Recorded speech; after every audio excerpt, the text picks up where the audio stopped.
À 200 mètres de la gare de Wavre, après une brève traversée du parc Roubotte, l'école des Beaux-Arts s'est récemment installée rue du Chemin de Fer, dans une des plus vieilles bâtisses de la ville.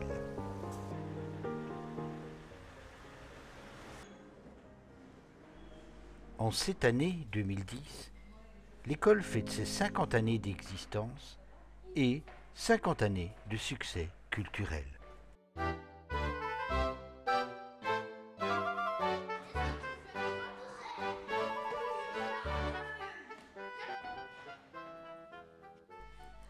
Près de 650 élèves se côtoient chaque jour de la semaine.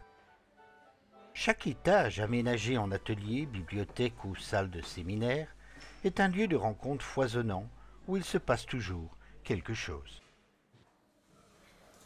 En fait, la bibliothèque a été créée il y a quelques années, donc nous n'avons fait que, un peu grossir beaucoup de départements, créer un département philosophie.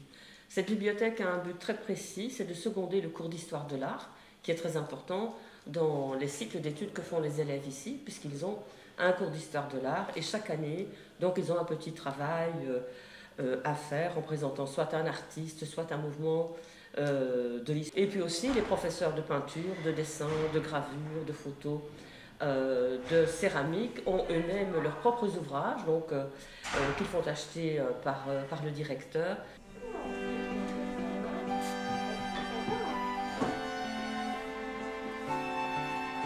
Laissez vos assiettes ici, mais nous, on a de la place pour peindre d'autres en fait. On peut faire celle-là, oui, tout à fait. J'ai besoin de... On le remet. Ok. C'est bien.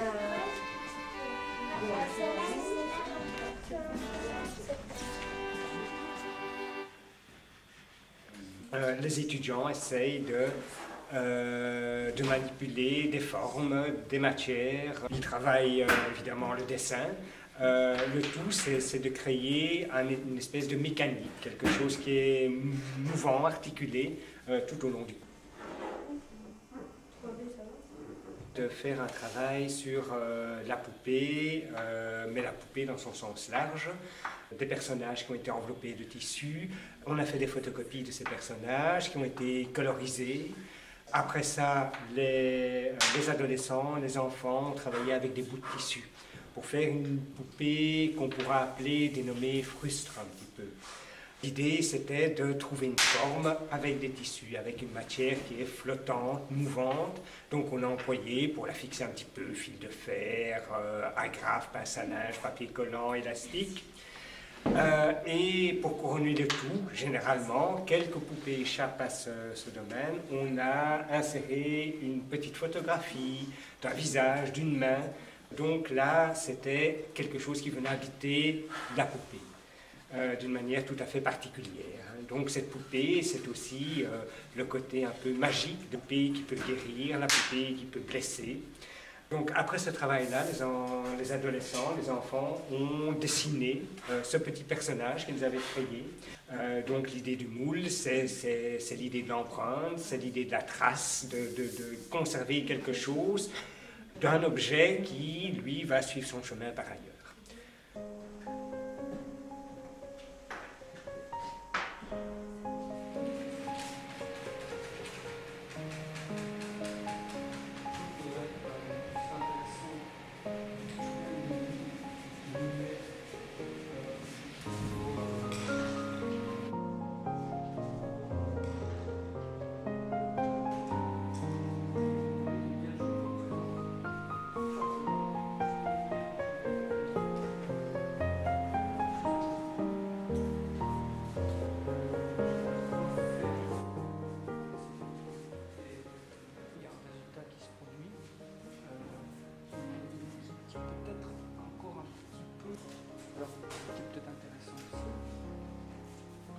Grammaire de forme, grammaire d'événement.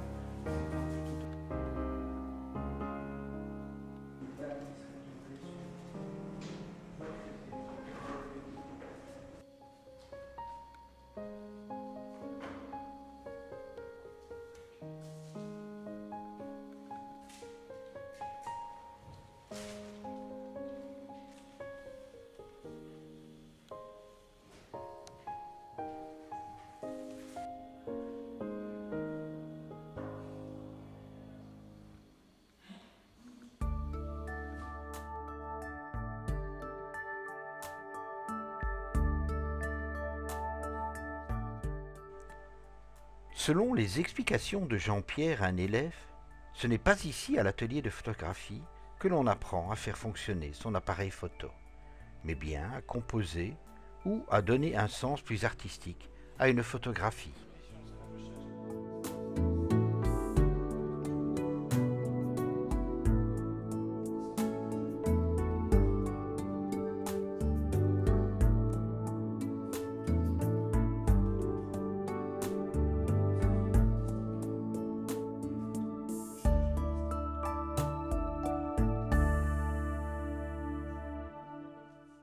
Je vous présente l'atelier de céramique de l'École des Beaux-Arts de Wavre et c'est une activité que j'ai bien à cœur parce que je fais ça depuis longtemps et que j'essaie de communiquer au maximum à mes élèves.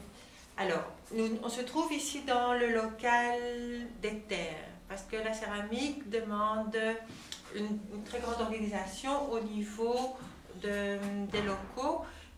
Donc ici, c'est le local des terres où on stocke et où on travaille en même temps les plaques. Et vous voyez que la terre que l'on achète, c'est une argile déjà préemballée. Mais j'essaye que les élèves soient autonomes et sachent connaître les différentes propriétés de l'argile avec le retrait, le séchage, l'engobage, enfin, il y a tous des termes techniques.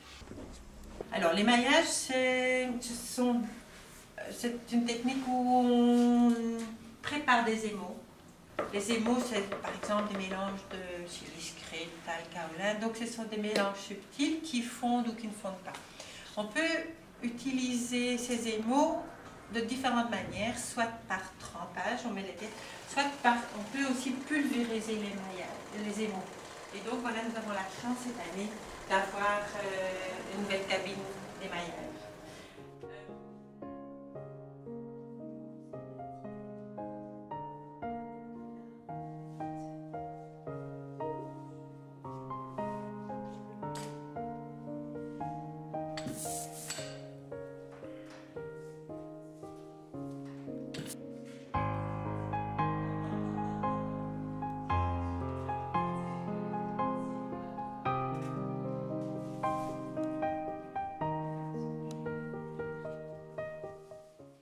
Cette visite à l'école des beaux-arts de la ville de Wavre démontre qu'au-delà des savoir-faire et des compétences, il y a surtout l'ambition d'apporter auprès de chacun et chacune un goût véritable pour les arts vivants.